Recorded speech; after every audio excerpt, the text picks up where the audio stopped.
सम्भाषणसन्देशसंस्कृतमासपत्रिकायां प्रकाशितानां बालकथानां ध्वनिप्रसारणम् इदं बालमोदिनी इति।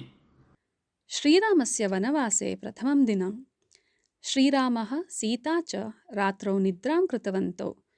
तयोः रक्षणार्थं लक्ष्मणः निद्रां विना स्थितवान् आसीत्। अग्रजविषये लक्ष्मणस्य श्रद्धां दृष्ट्वा सन्तुष्टा निशादेवी प्रत्यक्षा भूत्वा, वत्स, भवतः भ्रातृसेवां दृष्ट्वा अहं नितरां सन्तुष्टा अस्मि। वरं पृच्छतु भवान् इति उक्तवती। तदा लक्ष्मणः सविनयं निशादेवीम् उक्तवान्, वनवासस्य सुदीर्घे काले एवमेव सीतारामयोः रक्षां कर्तुम् इच्छामि, परन्तु 2-3 दिनेभ्यः परं निद्रा मां बाधेत।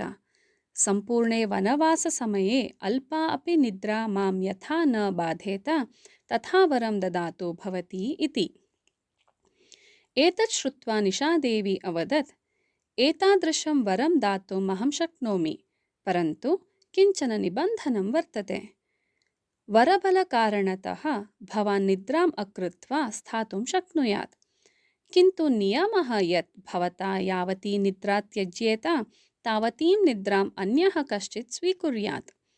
यदि निद्रां स्वीकर्तुं कोऽपि न लभ्येत तर्हि मया वरः दातुं न शक्यः इति। तदा लक्ष्मणः अवदत्, मम पत्नी ऊर्मिला मया त्यक्तां निद्रां स्वीकर्तुम् अर्हति।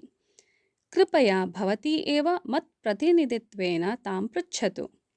मया तु अहोरात्रम् अत्र रक्षणकार्यं करणीयम्, अतः अहम् इतः क्वापि गन्तुं न अर्हामि इति। ततः निशादेवी ऊर्मिलायाः समीपं गतवती। प्रवृत्तां घटनां सर्वाम् अपि सा ताम् उक्तवती। ऊर्मिला सीतायाः अनुजा। सीतायाः यादृशी पतिभक्तिः तादृशी एव पतिभक्तिः ऊर्मिलायाः अपि। अतः सा निशादेव्याः प्रस्तावं ससन्तोषम् अङ्गीकृतवती। पत्युः निद्राम् अहं स्वीकरिष्यामि। मम पतिः लक्ष्मणः देवरवर्यस्य यातुः च रक्षणं निश्चिन्ततया विना लोपं करोतु नाम इति उक्तवती।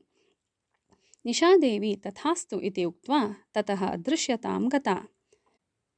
तदनन्तरं 14 वर्षाणि यावत् ऊर्मिला निरन्तरं निद्रां कृतवती। लक्ष्मणः रात्रिसमये जागरितः सन् सीतारामयोः रक्षणम् अकरोत्। गुडाका नाम निद्रा, निद्रायाः ईशः गुडाकेशः, अतः एव लक्ष्मणः गुडाकेशः इति प्रसिद्धः जातः।